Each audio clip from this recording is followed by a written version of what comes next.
Friend मैं आपके demand पे आपके लिए मोस्ट इंपोर्टेंट वीडियो लेके आ गया हूं, जो है आपका क्लास 12 केमिस्ट्री का exertion and reasoning type question. ठीक है, ध्यान रखिएगा, ये एग्जाम में आपका अराउंड 8 से लेकर 9 मार्क्स तक पूछा जाने वाला है सीबीएसई बोर्ड के एग्जाम में। तो मतलब क्या हुआ कि आपको बहुत ही अच्छे से exertion and reasoning type question को प्रैक्टिस करना पड़ेगा।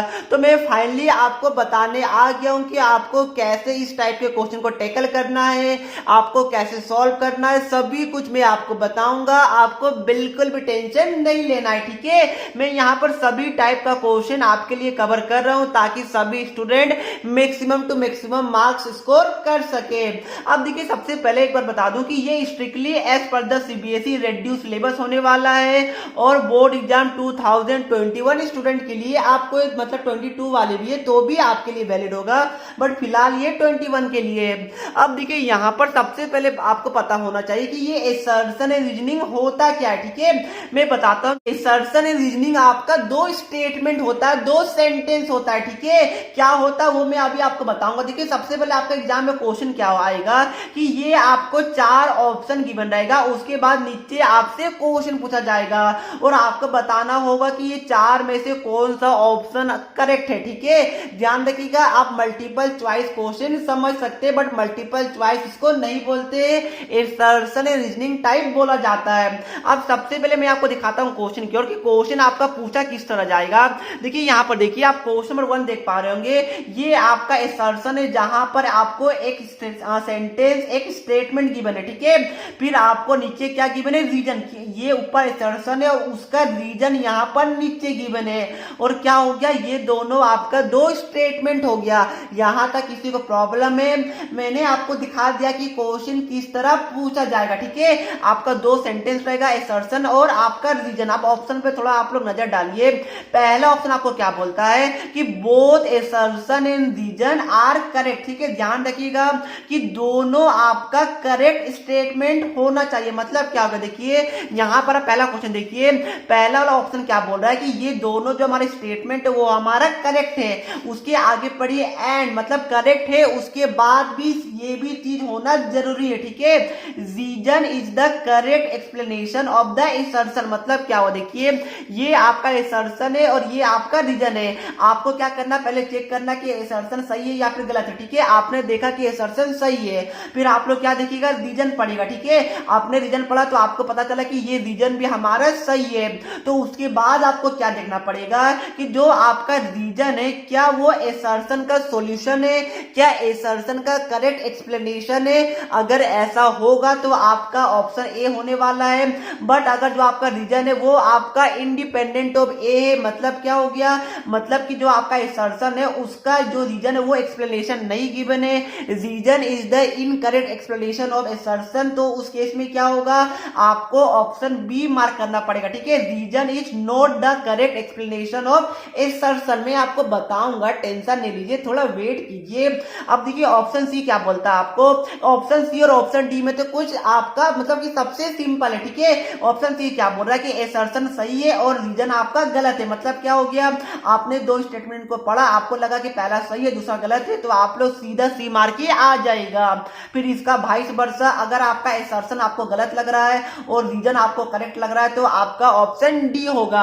ये मैंने आपको बता दिया कि जो आपका 4 ऑप्शन आपके एग्जाम में गिवन रहेगा।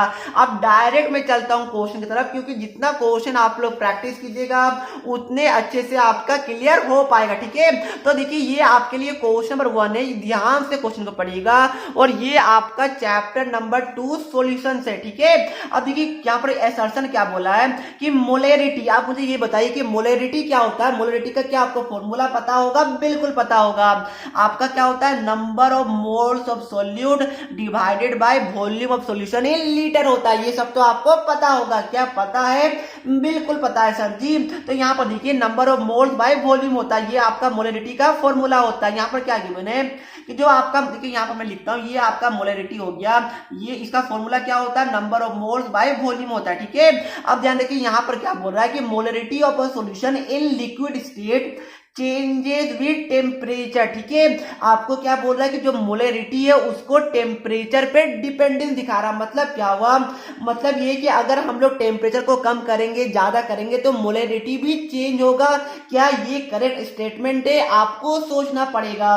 तो आपको फॉर्मूला से दिख रहा होगा, ये तो कहीं पर भी टेम्परेचर पर डिपेंड नहीं कर रहा है, बट ये गलत आप लोग सोच रहे हैं। ठीक है, पहले तो यहाँ पर देखिए लिक्विड स्टेट, अगर आप लोग पानी को गर्म कीजिएगा तो क्या आपका टेम्परेचर कम ज्यादा होगा? बिल्कुल होगा। वेपर ज्यादा होगा, अगर ज्यादा हीट कीजिएगा तो कम हीट कीजिएगा तो कम वेपर होगा। ये सब तो आपको पता होगा। देखिए आपने क्लास 11th में आप लोग एक टॉपिक को पढ़े होंगे, क्या आपको याद है? एक लॉ को आपने पढ़ा होगा, उसको क्या बोलते हैं?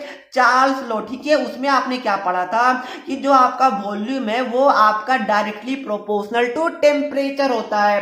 तो आपने देखा कि जो मोलरिटी है वो आपका इनवर्सली प्रोपोर्शनल टू वॉल्यूम है और वॉल्यूम आपका डायरेक्टली प्रोपोर्शनल टू टेम्परेचर है। तो अगर हम लोग टेम्परेचर को चेंज करेंगे तो वॉल्यूम भी चेंज होगा, अगर वॉल्यूम चेंज होगा तो मोलरिटी भी चेंज होगा। मतलब क्या हुआ कि जो आपका असर्शन है वो आपका करेक्ट है। यहां तक किसी को प्रॉब्लम है?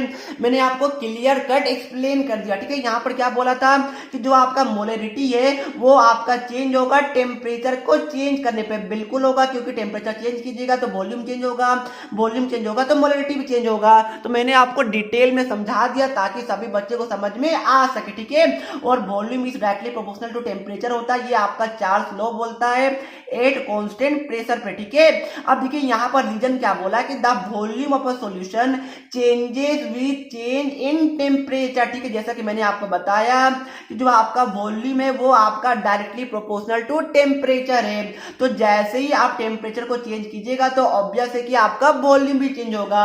मतलब क्या हुआ कि आपका रीजन भी करेक्ट स्टेटमेंट है। ठीक है, तो आपने यहां से क्या पता चला बताइए? आपको पता चल गया कि जो ऑप्शन नंबर सी और ऑप्शन नंबर जो डी है वो तो आपका नहीं हो सकता है, क्योंकि आपका दोनों करेक्ट है। अब देखिए आपने पता लगा लिया कि असर्शन भी करेक्ट है और रीजन भी करेक्ट है, तो अब आपको देखना होगा कि जो आपका रीजन है क्या वो करेक्ट एक्सप्लेनेशन ऑफ असर्शन है। अगर ऐसा होता है तो आपका यहाँ पर ऑप्शन नंबर ए होने वाला। अब आप लोग ध्यान से देखिए, मैंने आपको बताया कि मोलरिटी आपका किस पर डिपेंड करता है? यहाँ पर वॉल्यूम पर डिपेंड करता है। ठीक है, और यहाँ पर क्या बोल रहा है कि जो आपका वॉल्यूम है वो आपका टेम्परेचर पर डिपेंड करता है। मतलब क्या हो गया कि दोनों आपस में कनेक्टेड है और नीचे वाला आपका करेक्ट एक्सप्लेनेशन ऑफ असर्शन है। मतलब क्या हो गया कि आपका option A is the most appropriate option होने वाला है। क्या ये वाला क्वेश्चन हर एक बच्चे को समझ में आया? इसका क्या होने वाला है? ऑप्शन नंबर ए कि दोनों सही है आपका और reason is the correct explanation of assertion होगा। ठीक है, मेरे हिसाब से पहला क्वेश्चन हर एक बच्चे को समझ में आ गया होगा। मैंने बहुत टाइम लिया ताकि पहला क्वेश्चन तो सभी बच्चे को बहुत ही अच्छी समझ में आ सके। अब देखिए फ्रेंड, ये आपके लिए क्वेश्चन नंबर 2 है। यहाँ पर भी आपको असर्शन एंड रीजन गिवन है। अब आप लोग ध्यान से पढ़िए, असर्शन में क्या गिवन है कि order and molecularity are same. क्या दोनों सेम होता है? बताइए। मेरे हिसाब से सेम नहीं होता है। क्या आपको पता है? अगर नहीं पता है तो मैं हूं ना, तो टेंशन क्यों लेते? अब बताइए, सपोज मैं आपसे एक नॉर्मल सा एक आपके लिए रिएक्शन लिखता हूं कि H2 प्लस Cl2 गिव्स क्या है? HCl होगा। इसको बैलेंस कर दीजिए तो आपका 2HCl हो जाएगा। अब देखिए यहाँ पर सबसे पहले मुझे बताइए कि इसका आपका मोलिकुलरिटी क्या होगा? क्या आपको पता है? अगर सिंपल सा मैं डिफिनेशन में बताऊं तो it is the number of reacting species which participate या फिर इन्वॉल्व इन द रिएक्शन। मतलब क्या हुआ? और भी सिंपल करते, डायरेक्ट हिंदी में बताता हूं। देखिए, जो भी आपका रिएक्टेंट में आपका रहेगा वो रिएक्टेंट में जितना नंबर ऑफ मोल्स रहेगा वही आपका मोलिकुलरिटी होता है। ठीक है, क्या बोला मैंने कि रिएक्टेंट का नंबर ऑफ मोल्स को आप लोग ऐड कर दीजिएगा, बस वही आपका क्या हो जाएगा? मोलिकुलरिटी हो जाएगा। यहां पर देखिए H2 के आगे मोल्स कितना 1 है, Cl2 का आगे मोल्स कितना 1 है। ठीक है, तो 1 + 1 आपका 2 हो जाएगा। तो इसका मोलिकुलरिटी क्या हो गया बताइए? 1 + 1 2 होगा। बिल्कुल हो जाएगा। ठीक है, अब बताइए अगर मैं पूछूंगा कि इसका ऑर्डर क्या होगा तो ध्यान रखिएगा, ऑर्डर को आप लोग मतलब कैसे मेजर कर सकते हैं? एक्सपेरिमेंटली मेजर कर सकते हैं। ठीक है, थ्योरेटिकली आप लोग ऑर्डर को मेजर नहीं कर सकते। तो ऑर्डर और मोलिकुलरिटी बिल्कुल भी सेम टू सेम नहीं होता है। और भी डिफरेंस है कि जो आपका ऑर्डर होता है वो आपका नेगेटिव हो सकता है, पॉजिटिव हो सकता है, आपका कुछ भी हो सकता है, ठीक है, फ्रैक्शनल भी हो सकता है। बट जो आपका मोलिकुलरिटी रहता है वो आपका एक नेचुरल नंबर आएगा, ठीक है। मतलब क्या, जैसे आप नॉर्मल दिमाग लगाइए थोड़ा सा, मैंने क्या बोला कि जो मोलिकुलरिटी होता है वो आपका क्या होता है, स्टोइकियोमेट्रिक कोएफिशिएंट रहता है, या फिर बोल लीजिए कि number of moles involved in the reactant, ठीक है। तो यहां पर बताइए कि क्या रिएक्टेंट कभी फ्रैक्शनल हो सकता है? हाँ, आपने क्लास लेवल में पढ़ा होगा, इन जब आप लोग थर्मोडायनेमिक्स पढ़ रहे होंगे तो वहां पर आपने इंथैल्पी पढ़ा होगा, तो डेफिनेटली वहां पे, हाँ, तो वहां पे मतलब कि आप लोग 1/2 से भी रिएक्शन को बैलेंस करते थे, ठीक है। बट नॉर्मली या फिर यूजुअली जब भी हम लोग रिएक्शन को बैलेंस करते हैं तो उस टाइम हम लोग फ्रैक्शनल पार्ट का यूज नहीं करते, इसलिए जो आपका मोलिकुलरिटी होता है वो कभी भी आपका नेगेटिव या फिर आपका फ्रैक्शनल पार्ट या फिर जीरो नहीं हो सकता, ठीक है। ओनली क्या होता है, नेचुरल नंबर होता है, 1 2 3 4 5 से लेकर इन्फिनिटी तक। मेरे हिसाब से आपको समझ में आ गया होगा। तो आप देखिए, जब आपका ऑप्शन नंबर ए मतलब कि असर्शन ही गलत हो गया तो उसके बाद तो आपको कुछ चेक ही नहीं करना, ठीक है। आंख बंद करके आप लोग क्या मार दीजिएगा, ऑप्शन नंबर डी मार दीजिएगा कि assertion is wrong but reason is correct, ठीक है। आपको रीजन देखना ही नहीं है, आपने देख लिया असर्शन गलत है तो आपको रीजन का देखने का कोई मतलब ही नहीं बनता, ठीक है। तो आप लोग इसको छोड़ दीजिए।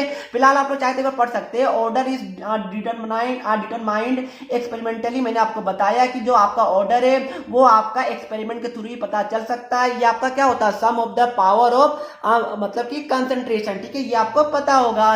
एंड मोलिकुलरिटी क्या होता है बताइए, sum of stoichiometric coefficient of rate. मैंने आपको बता दिया कि ये आपका क्या होता है, स्टोइकियोमेट्रिक कोएफिशिएंट को ऐड कर देना पड़ता है, ये आपका क्या आ जाता है, मोलिकुलरिटी आ जाता है। तो मेरे हिसाब से ये आपका स्टेटमेंट सही है, आपका ए वाला गलत है, तो इंसर्शन गलत है, मतलब ऑप्शन डी होगा। क्या सभी बच्चे को समझ में आ गया?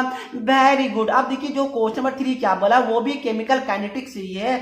आपको क्या बोला है कि order of the reaction can be zero और फ्रैक्शनल। ऑब्वियस है, ऑर्डर क्या होता है, आप लोग इसको एक्सपेरिमेंटली पता कर सकते हैं, ठीक है। तो ऑर्डर आपका जीरो भी हो सकता है, नेगेटिव भी हो सकता है, पॉजिटिव भी हो सकता है, 1/2 कुछ भी हो सकता है, फ्रैक्शनल हो सकता है, कुछ भी हो सकता है, ठीक है। तो आपका क्या, ये वाला पहला वाला स्टेटमेंट आपका सही है। अब देखिए नीचे क्या लिखा है, we can not determine order from balance chemical equation. ये भी आपको पता है कि कोई भी बैलेंस केमिकल इक्वेशन है, फॉर एग्जांपल मैंने ऊपर दिया था H2 + Cl2 गिव्स आपका 2HCl, ठीक है। तो यहाँ पर क्या बोला कि कोई, ये देखिए ये आपका बैलेंस केमिकल इक्वेशन है, तो यहां से हम लोग क्या कर सकते हैं, ऑर्डर को फाइंड आउट नहीं कर सकते, ये तो आपको पता होगा। तो ये भी आपका स्टेटमेंट सही है, ठीक है। बट आप लोग एक बात नोटिस कीजिए, ये दोनों जो स्टेटमेंट है ये आपका इंडिपेंडेंट। कैसे? क्या आपका रीजन, आपका जो रीजन है क्या वो मतलब रीजन ने एसर्शन को एक्सप्लेन किया है, क्या रीजन ने बताया है कि एसर्शन सही है या फिर गलत है? मेरे हिसाब से नहीं बताया, दोनों आपका इंडिपेंडेंट स्टेटमेंट है, ठीक है।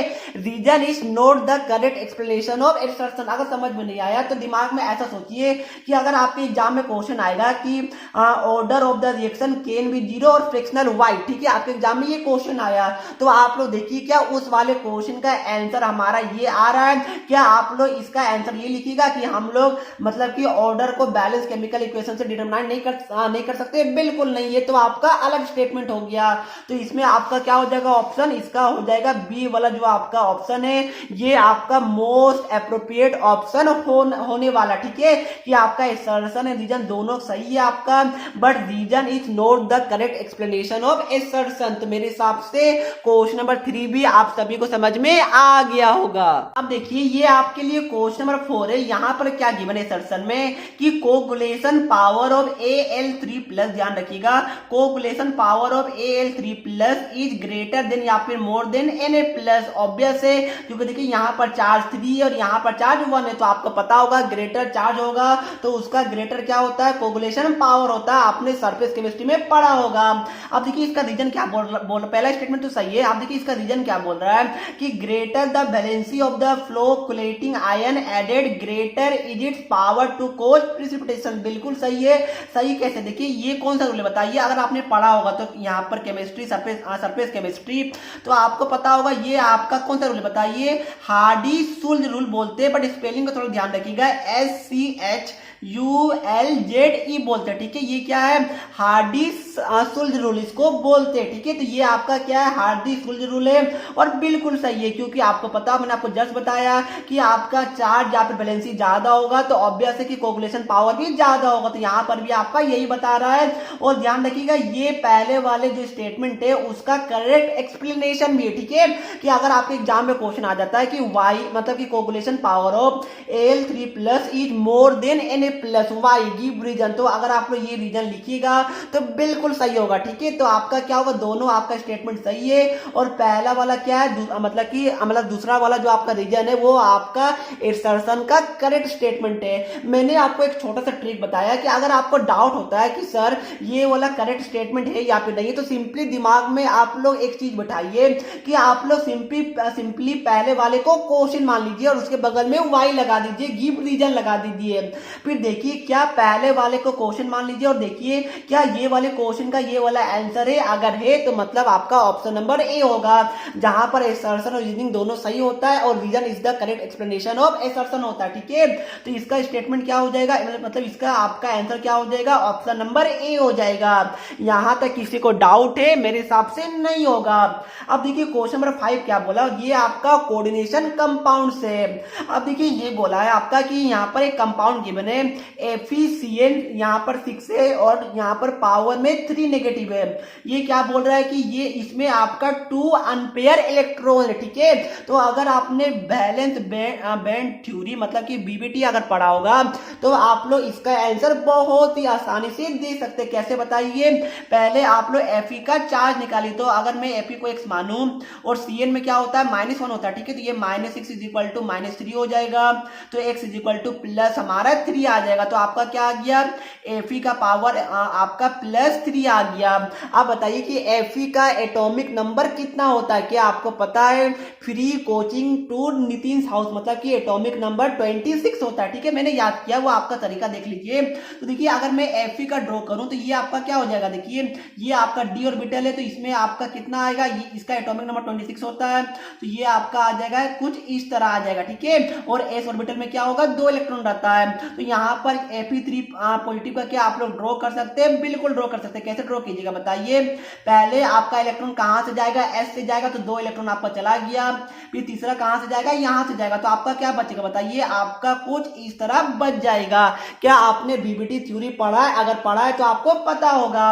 अब देखिए यहाँ पर क्या है, Cn है, ठीक है। तो Cn आपका क्या वीक लिगेंड होता है या फिर स्ट्रॉन्ग लिगेंड होता है बताइए, तो आपको पता होगा Cn आपका स्ट्रॉन्ग लिगेंड होता है, तो ये इलेक्ट्रॉन को धक्का मारेगा, बोलेगा तुम भागो, मतलब क्या होगा, देखिए जो आपका स्ट्रॉन्ग लिगेंड होता है वो आपका डॉन होता है, तो इसको क्या करेगा, यहाँ पर धक्का दे देगा और इसको यहाँ पर पेयरिंग करवा देगा, ठीक है। तो आपका क्या बच गया बताइए, आपका बन जाएगा, देखिए ये आपका 2 तो ऑलरेडी था, ये वाला यहाँ आ जाएगा, तो ये 2 हो जाएगा और ये आपका 1 था, तो यहाँ पर देखिए आपका D में कितना बच गया, D में 2 बच गया, आपका S में 1 रहता है, ठीक है। देखिए यहाँ पर D में आपका 2 बच गया, ये आपका D का है, ये आपका S का है और ये आपका क्या है, ये सब आपका P का है। P में टोटल कितना होता है, 3 होता है, ठीक है।